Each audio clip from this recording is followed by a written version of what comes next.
Another day, another cruise liner. Here in Cadiz, the Europa 2, Europa Dos.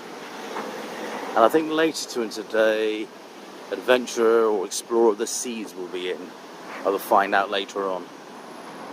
So there you go.